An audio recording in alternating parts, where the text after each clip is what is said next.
Hello Internet, this is Cliff. Today we are going to convert a super cool bicycle into an e-bike using this e-bike kit I found online. It's called a 100G kit. This is a wheel with a motor in the middle. This is a 350 watt motor. It can be used with a rim brake or disc brake bikes. The shining part is for the rim brake, and there are holes for disc brakes. The really interesting thing of this kit is inside the cassette hub. There is a sensor inside. When you start to pedal and it senses the power, it will start the motor. You don't need to install any other sensors on a bike. This is really interesting, I think. But if you want, you can still install this throttle as well. And this is the battery. It has 360 watt-hour. This battery is integrated with the control.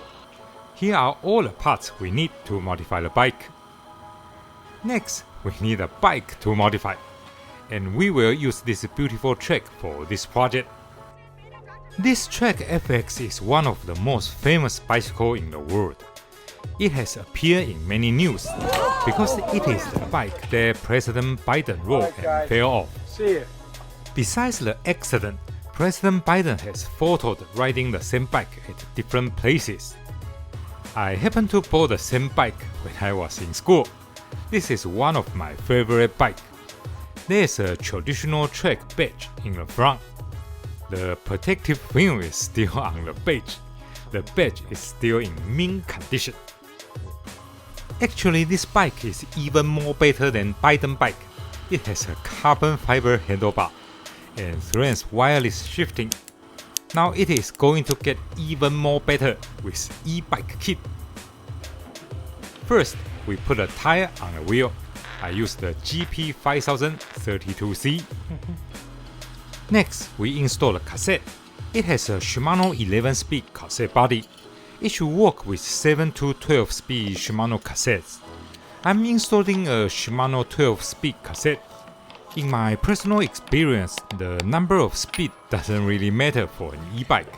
Whether it's 7-speed or 8-speed, it works just fine. I just happen to have a 12-speed, so I'm installed a 12-speed. And then we put a wheel into the bike.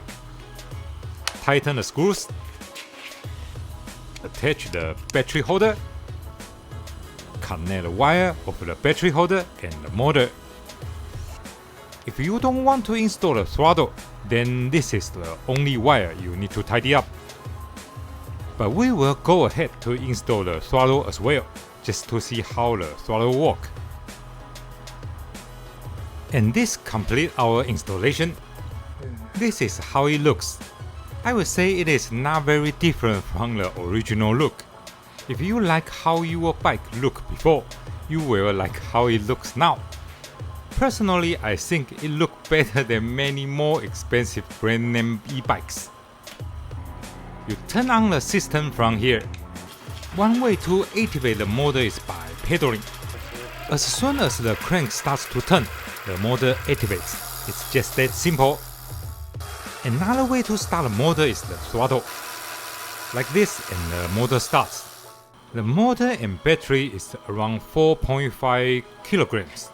And now the overall weight is around 14 kilograms. This bike rides very good. I would say this is the most comfortable e-bike I have ever ridden. This one feels very natural. It rides like a regular bike.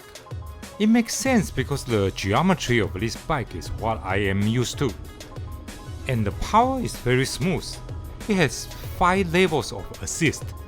Level 1 is rather slow. But level 2 already makes this bike feel as quick as a very good road bike. I would say it is even a bit faster than average road bikers. And on level 3, you already quicker than almost all regular riders. If you want to stay within the road bike group ride, you can use the level 2, and you can blend in. Level 3, 4, 5 are too superhuman. The top speed is always around 24 miles per hour, so on level 1 and level 2, you pedal hard to reach 24. On level 3, you pedal easy to reach 24. I like this kit a lot. I lend it to my non-cyclist friend all the time, so we can go ride together. Alright, that's about it. Please like and subscribe. Bye bye.